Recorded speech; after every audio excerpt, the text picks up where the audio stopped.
Nitai Go, Nitai Gaura Haribo, Haribo, Nitai Go, Nitai Gaura Haribo, Haribo, Nitai Go, Nitai Gaura Haribo, Haribo, Nitai Go, Nitai Gaura Haribo, Haribo, Nitai Go, Nitai Gaura Haribo, Haribo, Nitai Go, Nitai Gaura Haribo, Haribo, Nitai Go, Nitai Gaura Haribo, Haribo,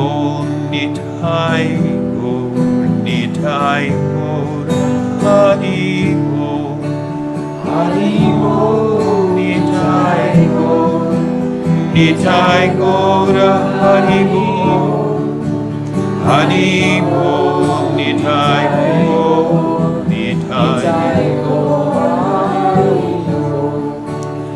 Haribo, Nitai Go, Nitai Gaura Haribo, Haribo, Nitai Go, Nitai Gaura Haribo, Haribo, Nitai Go, Nitai Gaura Haribo, Haribo, Nitai Go, Nitai Gaura Haribo, Haribo, Nitai Go, Nitai Gaura Haribo, Haribo, Nitai Go, Nitai Gaura Haribo, Haribo, Nitai Go, Nitai Gaura Haribo,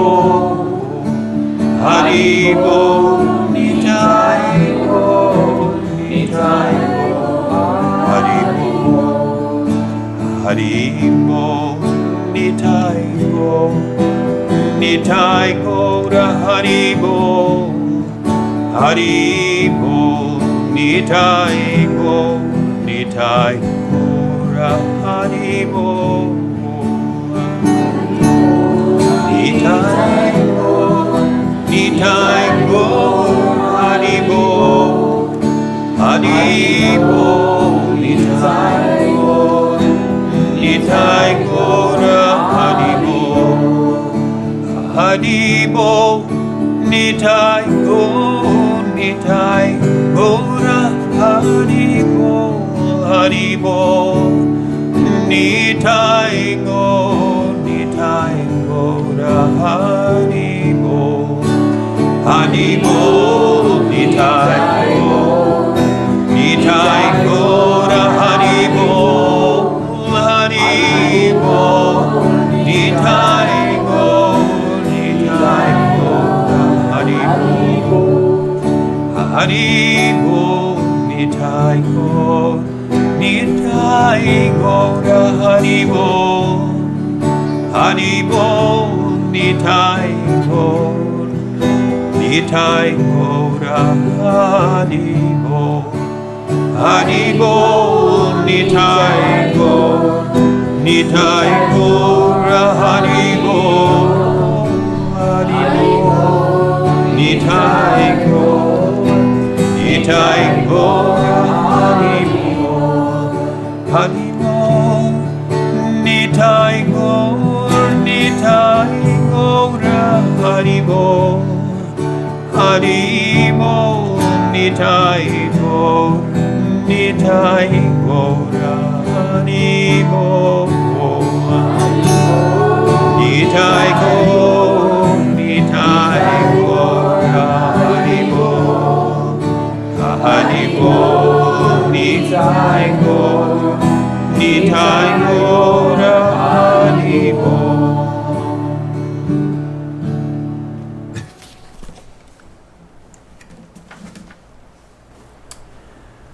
Namaste. Thank you very much for joining us today. So this is the fourth and final part of the this particular series, and the talk today is a spiritual approach to economic and environmental problems. So it seems like in the world today we're constantly hearing about looming economic and environmental crises. And people tend to become a little bit overwhelmed because, of course, we naturally feel that we are very small and this is such a big problem. And while it involves us, that practically there is nothing much that I can do about it. Too often it seems that environmental and economic issues are in direct opposition to each other. So, for instance, if somebody wants to complain about pollution and they want to talk about solutions, would have to mean curbing certain types of economic activity. On one side, we have people that are focused on the healthier life. On the other side, we've got people that are driven by economic interests and don't want to slow down economic activity for anything. So, of course, the question becomes, how can we walk the path between these two things, ensuring that everyone has, number one, access to adequate resources, while at the same time protecting and conserving the natural environment, which of course sustains us. It often becomes overlooked, this fact and reality, that we are part of an ecosystem and we are physically sustained by that ecosystem. So in discussing these issues, particularly from a personal point of view, it's like there are two subjects which are involved here. One is the subject of our quest for happiness. Our quest for happiness is very much tied to both of these issues. And the other one is what we see as being the actual goal of our life. These are not actually deeply philosophical questions. They're really, really practical. And it's about what people are doing, what decisions people are making, how they're making decisions, and what it is that we're pursuing every day and every hour of every day.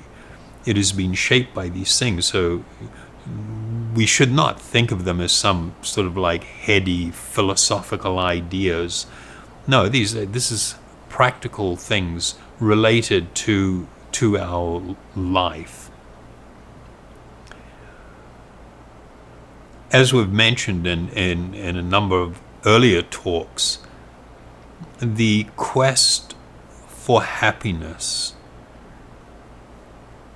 is often being pursued. We chase after things that we assume, we're even convinced will make us happy, even when there is no evidence that supports that conclusion. Like, there is this idea that the more stuff I can get, the more experiences I can have, the more goodies I can stuff in the different orifices of my body, the more I can stimulate my senses and acquire and experience things, somehow the happier I will become. And as we've discussed, this is not a reality. Your actual happiness is not really tied to how much you stimulate or try to satisfy your senses. In fact, there is a correlation between trying to engage in all this activity and how much happiness you actually experience. I've had a very maybe different kind of life in many ways. I've had so many different experiences. I spent early years living as a monk in India, walking around from holy place to holy place and visiting different ashrams and sleeping under trees, and it was a life of great austerity. I've also had the opportunity to work for some big corporations and some very wealthy individuals and been exposed to a very elite part of society. And so I've been able to, not just from a philosophical point of view, but from a practical point of view, been able to observe many different people in different situations and different cultures. And something that I do know to be a reality, both from a spiritual understanding, but also an observable phenomena. One of these observations is that I've seen that with people that are of a much lower economic status, people that are actually very poor, people in the Western world have no idea of what poverty really is. Poverty is maybe having a beat up car and a house and just one television and all kinds of food, whereas you've got people that literally live in big cardboard boxes with perhaps a rusty piece of galvanized iron sheeting over the top of it. I've actually encountered people who told me that as kids they would get these little bread buns. In Spanish they call it pan de sal in Asia, and they would actually roast cockroaches and put them in and eat because they just had no food. And that just is beyond the experience of many people, particularly in developed economies. But one thing I have noticed is that when people live a very simple life and they do not have so much exposure to opportunities to so-called enjoy so many things, they do have dreams and aspirations. They think, if only I could do this, if only I could have a bicycle to get around instead of having to walk, if only I had even a very simple job and had a little bit of income, enough to buy at least one good meal a day for my family, I would be quite content. And we often see that with people from this particular economic group, very poor people. They enjoy a little bit of freedom. When you don't have anything, you don't have anything to lose.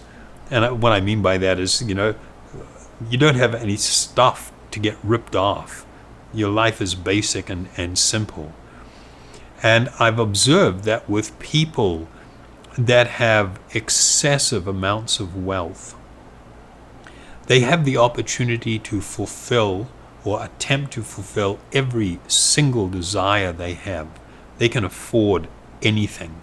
They can do anything. I mean, these people can spend $30,000, $50,000 on a weekend. They stay in hotel suites that cost between $5,500 and maybe $10,000 a night. When they travel, they travel in extreme luxury. They live in extreme luxury. And yet you can see within this class of people also tremendous personal problems, anxieties, frustrations. I noticed that within this group of people, a lot of use of intoxicants. And one of the reasons for this is that they get they get beyond the dream. If only I had this, I'd be happy. If I could just do this, life would be so great. But it's like they can grab handfuls of stuff, but it's like sand, and you try to hold it and it just leaks through your fingers and you end up with nothing. And so they do have these experiences that no matter what I do and how frequently I do it, it is not touching me in my heart of hearts. It is not actually touching me. I am not fulfilled by these experiences. So the quest for happiness, when it is resolved to this artificial and incorrect idea that if I just got more money, my life is just going to be better and I'm going to be happier and everything's going to be just fantastic and great.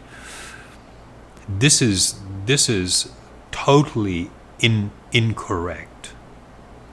And the more you have the opportunity to run down that road and try to do that, the more frustration that you experience. So we see, amongst movie stars and amongst, music idols and everything, we see people commit suicide and suffer nervous breakdown, suffer depression and things. And that is proof of the fact that even though I exist in this situation where I may look beautiful or handsome, that I have so much facility, that so many people admire me, I can still feel utterly frustrated. I have a personal associate who lived that type of life, had that type of facility and opportunity, and yet shot himself with a gun because he felt so desperately empty at the end of the day. So it is important not to look at things just in a very superficial manner, but to try and look at things a little bit more deeply. Our quest for happiness and what we see as being the actual goal of our life. If we just adopt false ideas and try to live by them without questioning and without examining the result, then you will end up creating problems for yourself and problems for others and problems for this world in which we live. Something that really needs to be recognized is that the world's population has been tremendously manipulated to buy into ideas and to act in certain ways, and to have bought into the idea that it is beneficial for me and it is beneficial for society. So we've spoken already a few times briefly on a subject that actually is of interest to me personally, and I think it's not looked at anywhere near carefully enough, and that is the consumer economic system. We've been sold a bill of goods. We've been sold ideas. And if we look at these things very carefully and thoughtfully, we'll see that we're fundamentally being ripped off. The other thing that we've been manipulated to consider is the idea of oneself, the idea of the self.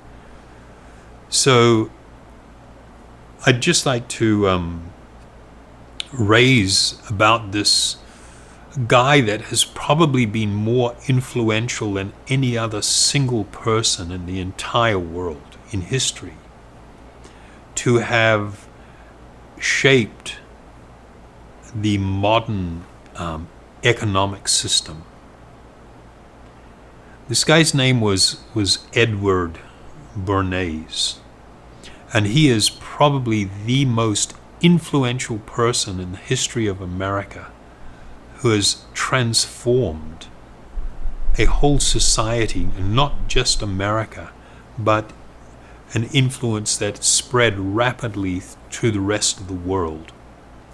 So he is a nephew of Sigmund Freud, and he claimed that he had, and I will read something here, he claims that he had developed a technique to stimulate people's inner desires, and then by sating or satisfying them with consumer products, he was creating a new way to manage the irrational force of the masses. And he called this the engineering of consent. The engineering of consent means that I am going to manipulate the general public and have them consent to going on a ride with me. I'm going to get these people to adopt ideas and to act in certain ways. And this was at the heart and the beginning of this whole experiment with consumer economics. There's a really brilliant BBC documentary, and it's called The Century of the Self. It's like 4 parts, an hour each episode, and it really examines over the 20th century, early 1900s up to 2000, how the idea of who I am, the idea of the self, radically altered during this century, and it did not happen by chance. It was the result of a concerted effort to bring about this huge change. So within this documentary, I'll just read a couple of paragraphs, and it tells you, they have very succinctly described this guy and what he was up to. Edward Bernays is almost completely unknown today, but his influence on the 20th century was nearly as great as his uncle's, his uncle being Sigmund Freud, because Bernays was the first person to take Freud's ideas about human beings and use them to manipulate the masses. He showed American corporations for the first time how they could make people want things that they didn't need by linking mass-produced goods to their unconscious desires. And out of this would come a new political idea of how to control the masses by satisfying people's inner selfish desires. One made them happy and thus docile. Docile meaning very placid and quiet and easy to lead around and manipulate. It was the start of the all-consuming self, which has come to dominate our world today.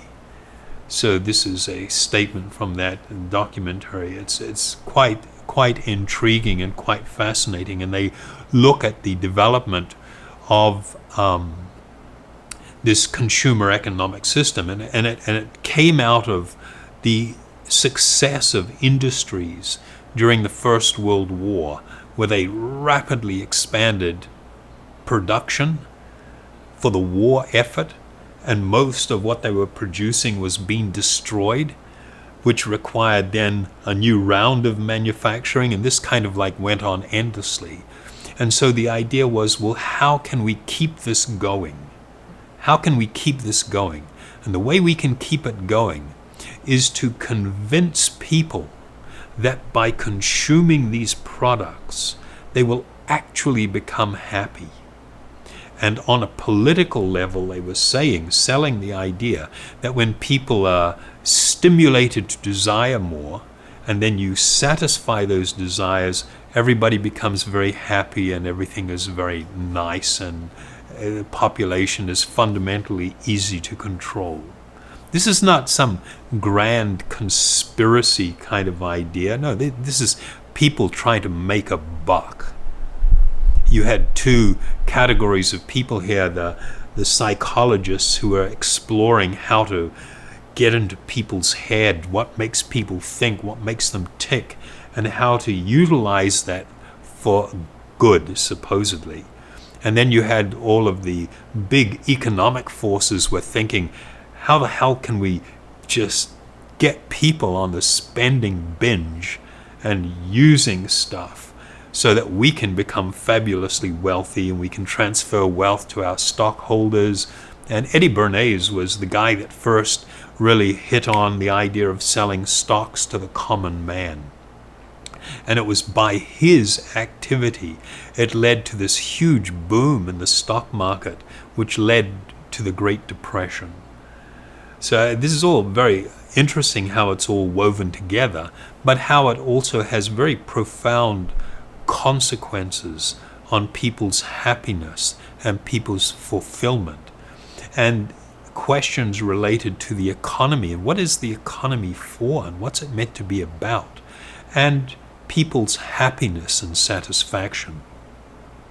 So out of this whole thing came this current system that we have today, the consumer economic system, which is sort of like you create desire in people who don't realize somebody else is doing it to them. They think it's coming from myself, who then go out and buy things.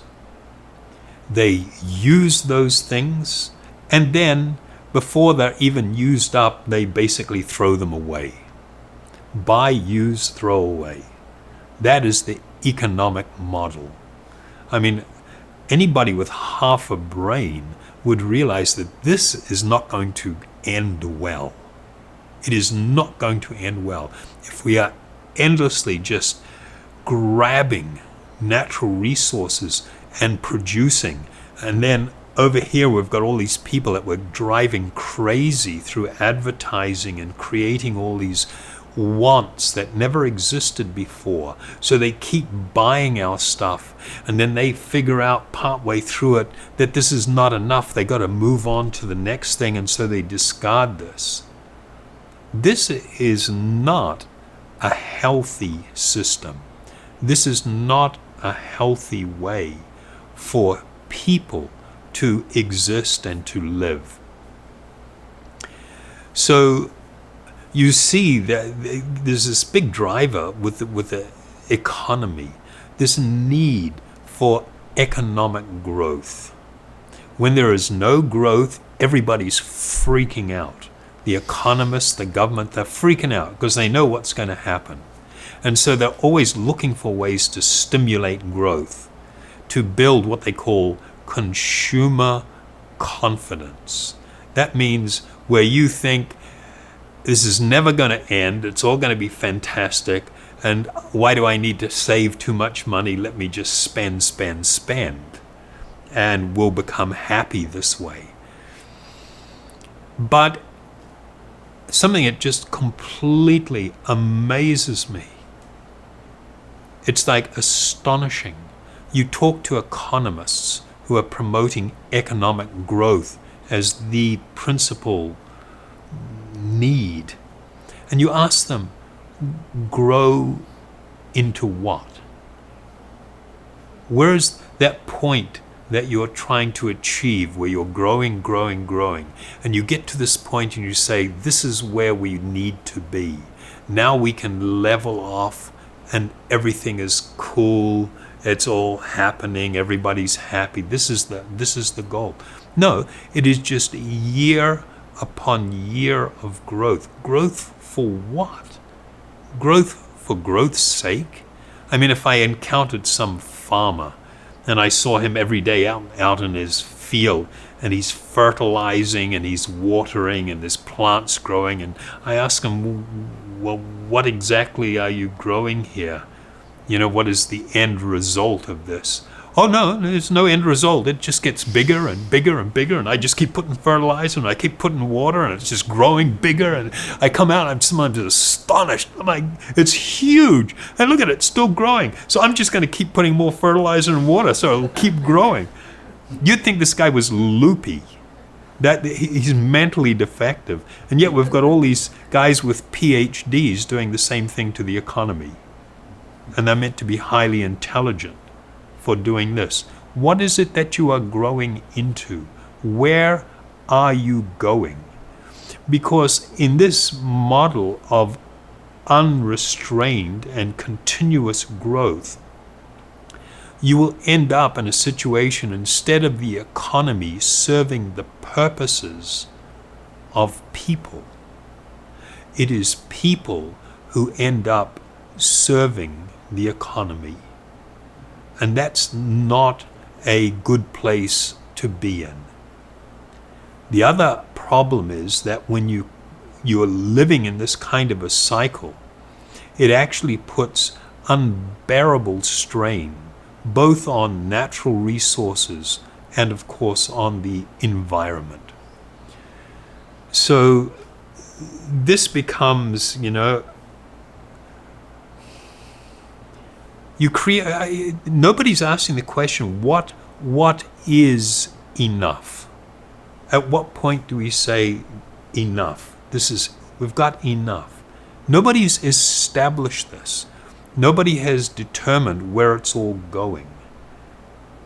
So the unfortunate reality is that while you may be able to promote tremendous growth for a certain period of time, like we've seen since after the Second World War, particularly in the 50s, we saw this huge economic boom with, of course, some up and downs along the way, but this boom all the way through the remaining part of the 1900s and just reaching into the early part of the 21st century. And then, of course, we hit a wall. And the wall we hit was largely produced by not having any natural controls on the system. And it just growing, and then people driven by greed, beginning to do things and manipulate the economy and manipulate people to make more wealth for themselves. The result of this economic catastrophe has been this just stagnation, where countries are going into enormous debt trying to stimulate the economy. For what? Because they want to get on they want things to get back on this track of just growing and growing and growing.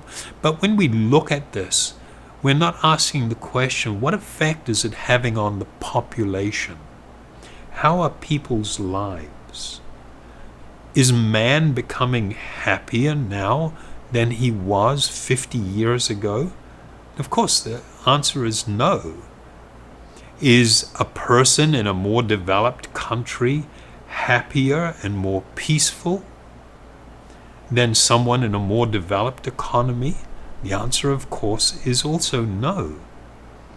So when we don't have any clear purpose, when everything has been driven simply by greed and the desire for growth and more, then we should reflect upon some very wise words, a statement by Mohandas Gandhi, known as Mahatma Gandhi, where he stated that the world has enough for everyone's need, but not enough for everyone's greed. And if we look at what's going on in the world in the last 30, 40, 50 years, where we are now and where we were previously, I mean, we're not seeing any city become a better place to live in. We're not seeing a healthier environment. we're not seeing people being more peaceful and content. Probably the opposite is true in all of those cases. And the primary reason for this degradation of the economy and all of these issues related with the economy, issues related with the economy, and of course the degradation of the environment, is because we are not living balanced lives. Now, if I was into the gym, and I promise you I'm not, and probably should be, but if I was into the gym and I was particularly fascinated with growing massive leg muscles, and so I kind of favored my right leg, and my left leg I wasn't very concerned with. And so I'm doing these squats on one leg, I'm doing all these pushing huge weights, and I grow this massive thunder thigh and this just huge sculpted calf. And my other leg I haven't done anything with. In fact, I refuse to use it because I really want to develop this other one. Really, it's going to be fantastic. It's going to be huge. And the other one just withers away. As I try to walk around, I look bizarre. And I'm kind of like hobbling around, you know. It's kind of like a ridiculous situation. Well, that's pretty much the situation that we are in.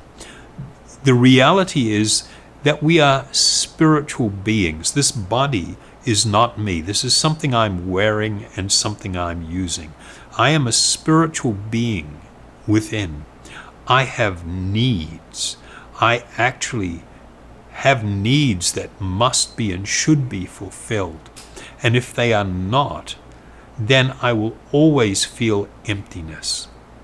If I think that simply chasing after material experiences, sensual experiences, acquiring material things, and clinging to that and putting it on and in this body, if I think that that is actually going to touch me, I should know already by my experience in life, no, it doesn't fulfill me.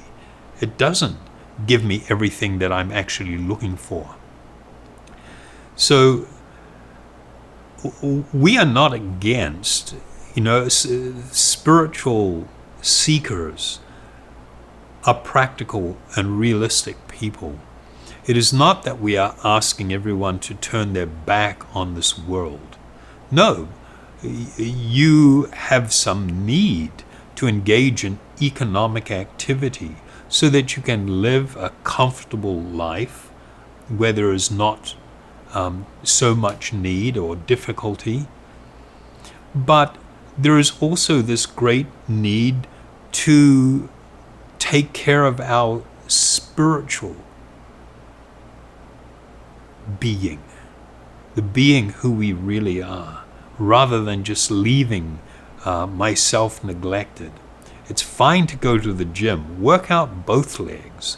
In other words, yes, take care of your economic necessities, provide the things, live a responsible life, but you must engage also in seeking spiritual fulfillment and doing what it is that you need to actually live a fulfilling life, where there is a balance in spiritual and in material development.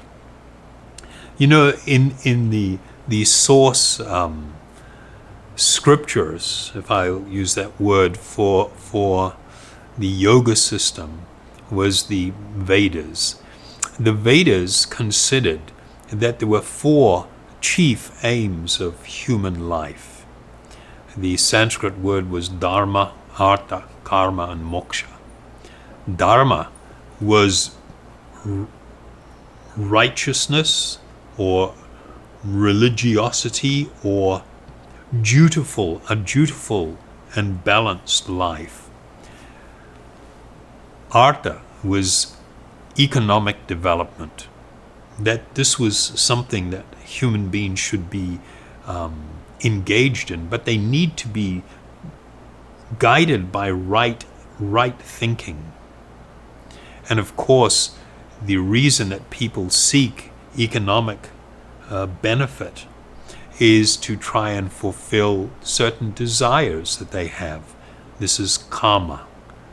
So to eat nicely, good quality food, to sleep in a nice situation, this is not something that we need to be running away from. And it was considered part of a balanced life to do that. But then ultimately, there was moksha. Moksha literally means liberation, where a person lived a life, a balanced life, where they were guiding themselves and others within their sphere of influence towards the ultimate goal of becoming free from material entanglement. In more recent times, particularly about 500 years ago, the actual father of the Kirtan movement, his name was Chaitanya Mahaprabhu. Chaitanya Mahaprabhu actually describes, and his opinion is not an opinion, it is actually supported also within the Vedas, that these four things actually do not fulfill all of the needs one has.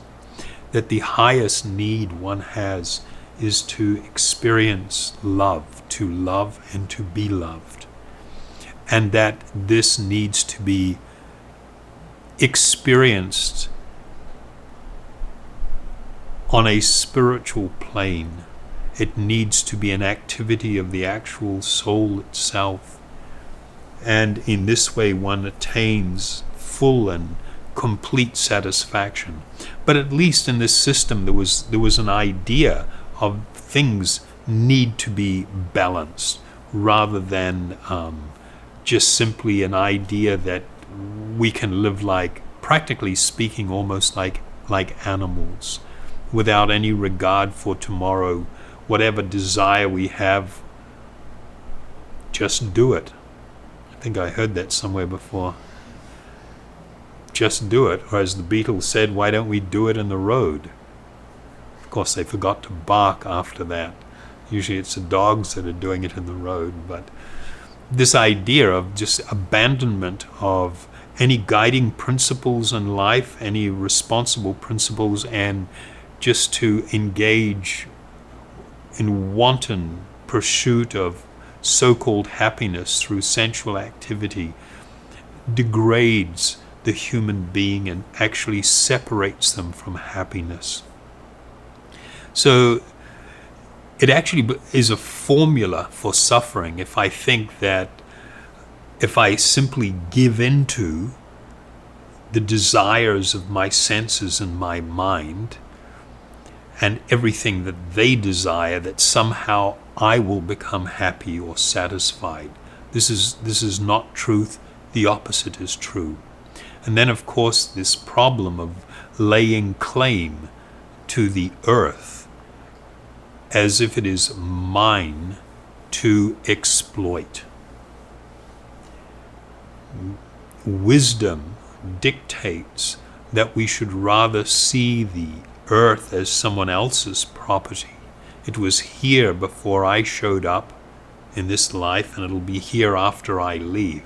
I should see it as, of course, the property of the creator of this earth, and I should live as a steward, respectfully taking care of it. If I am to live without exercising control over my desires and thinking that simply by fulfilling this I will be happy, I'm sorry, this is not a reality. So there is a need for us to be guided in our life by actual wisdom, by spiritual insight. Economic pursuit and how we look at the environment and the world need to be guided by fundamental spiritual truths. In one of the Upanishads, known as the Isha Upanishad, the very first mantra describes the reality of this world and myself in relation to it. And this should be an actual guiding principle in all of our lives. And it is through this that we will be guaranteed actual happiness. And that mantra states, everything animate or inanimate that is within the universe is controlled and owned by the Lord. One should therefore accept only those things necessary for himself, which are set aside as his quota, and one should not accept other things knowing well to whom they belong. So this is the principle that all great saints and yogis have used in guiding how they relate to this world and to others. And then on a personal level, I ask you to please actually really consider this truth. I mean, we've tried everything else. We have become lost in using different types of intoxicants and stimulants to try and make it so that we can experience happiness and fulfillment. You should not judge something by the effect that it has on you at the time, but what is the end result? What is it like to come down? What is it like to wake up with a hangover? This is the end result. And what effect does it actually have on my life? If we learn to live a life of restraint and are guided by compassionate and kind principles, if we respect others and respect this world, then our life will begin to take on another character. And that character is that we will begin to experience initially what it is to start to become peaceful. So this Bhagavad Gita verse, which we have read before in the second chapter, 70th verse, it says, a person who is not disturbed by the incessant flow of desires that enter like rivers into the ocean, which is being filled but is always still. That person can alone achieve peace, and not the man who strives to satisfy such desires. So, in conclusion, we may not be able to radically impact all of society. We may not be in a position of political influence or academic influence where we can begin to really change the course of society. Anybody that has that capacity, of course, should do it and try to guide people from a spiritual perspective. But in our own life, just our own life, if we begin to adopt these principles, our own economic circumstances will begin to change when we're not just chasing things and spending money in the vain hope that it will make us happy. If we begin to try to question, what is my life really about? What is its actual purpose? What am I really living for? If we begin this process of cultivation of actual spiritual wisdom, if we engage in activities like the process of kirtan meditation, which we are advocating often on these talks, if we engage in this type of activity, it begins to purify the heart and the mind. One begins to develop a new way of seeing things. But what is very wonderful is we begin to experience a different type of taste. We begin to experience a type of fulfillment and happiness that cannot even be compared to any material experience. And in this state, a person, as an individual, can begin living a life of what is called in Sanskrit an Atmarama, one who is actually self-satisfied, rather than being envious and greedy, wanting to acquire more at any cost, regardless of what effect it has on other peoples or this world or other nations or societies. Instead of living that type of life as an individual, I should seek to experience what it is to be fulfilled, to actually experience what it is to become happy and somewhat carefree, to find actual peace, to find actual contentment.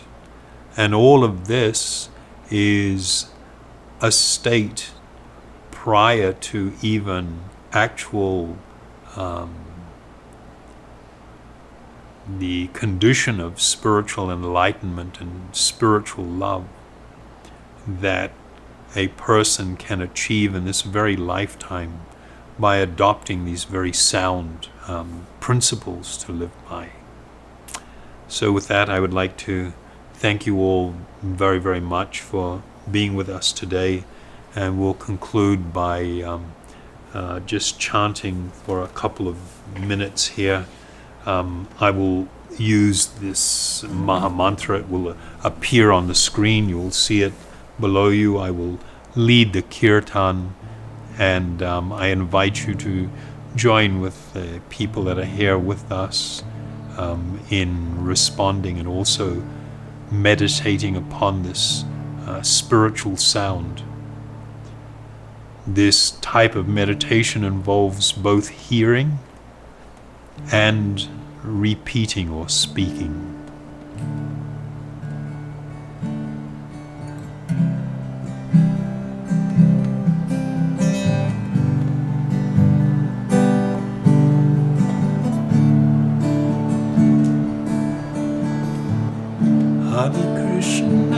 Hare Krishna, Krishna Krishna, Hare Hare, Hare Rama, Hare Rama, Rama Rama, Hare Hare, Hare Krishna, Krishna Krishna, Hare Hare, Hare Rama, Hare Rama, Rama Rama, Hare Hare, Hare Krishna, Krishna Krishna, Hare Hare, Hare Rama, Hare Rama, Rama Rama, Hare Hare,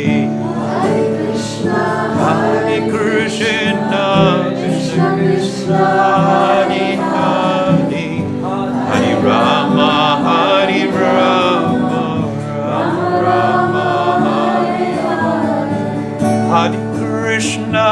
Hare Krishna, Krishna Krishna, Hare Hare, Hare Rama, Hare Rama, Rama Rama, Hare Hare, Hare Krishna,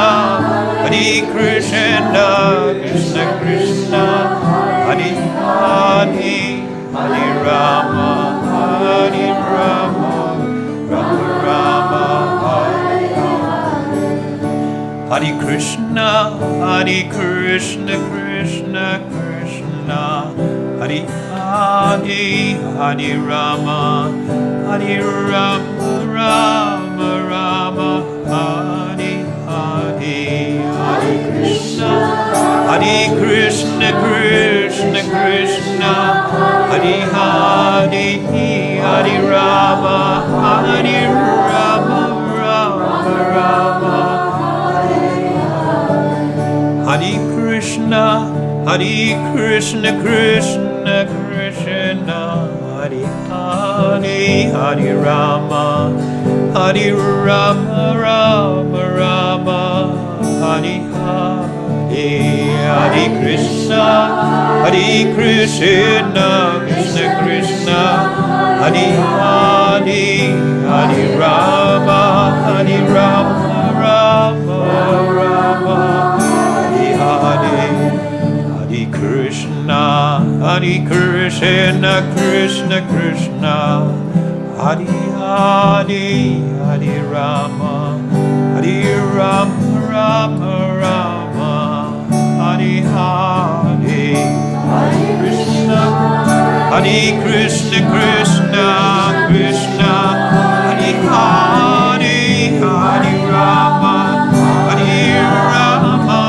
Rama Rama, Hare Hare, Hare Krishna, Hare Krishna, Krishna Krishna, Hare Hare, Hare Rama, Hare Rama, Rama Rama, Hare Hare, Hare Krishna, Hare Krishna, Krishna Krishna, Hare Hare, Hare Rama, Hare Rama, Rama Rama, Hare Hare, Hare Krishna, Hare Krishna, Krishna Krishna, Hare Hare, Hare Rama, Hare Rama, Rama Rama, Hare Hare, Hare Krishna, Hare Krishna, Krishna Krishna, Hare Hare,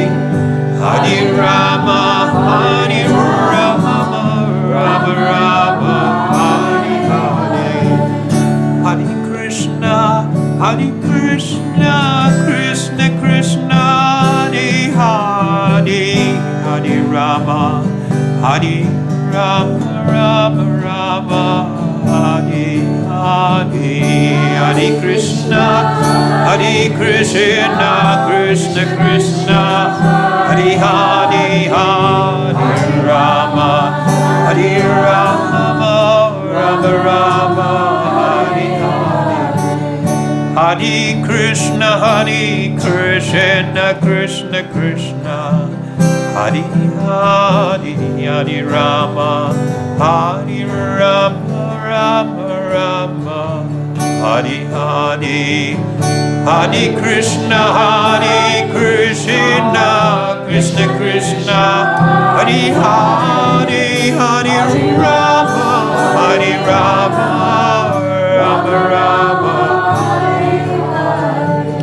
Hare Krishna, Hare Krishna, Krishna Krishna, Hare Hare, Hare Rama, Hare Rama, Rama Rama, Hare Hare, Hare Krishna, Hare Krishna, Krishna Krishna, Hare Hare, Hare Rama, Hare Rama, Rama Rama, Hare Hare, Hare Krishna, Hare Krishna, Krishna Krishna, Hare Hare, Hare Rama, Hare Rama, Rama Rama, Hare Hare, Hare Krishna, Hare Krishna, Krishna Krishna, Hare Hare, Hare Rama, Hare Rama, Rama Rama, Hare Hare, Hare Krishna, Hare Krishna, Krishna Krishna, Hare Hare, Hare Rama, Hare Rama, Rama Rama, Hare Hare, Hare Krishna, Hare Krishna, Krishna Krishna, Hare Hare, Hare Rama, Hare Rama, Rama Rama, Hare Hare, Hare Krishna, Hare Krishna, Krishna Krishna, Hare Hare, Hare Rama, Hare Rama, Rama Rama, Hare Hare, Hare Krishna, Hare Krishna, Krishna Krishna, Hare Hare, Hare Rama, Hare Rama.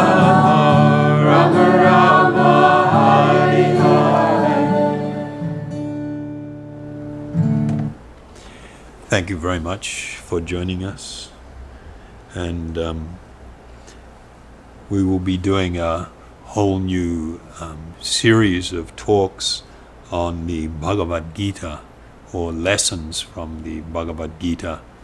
So hopefully you'll join us next week when we begin that series. Thank you.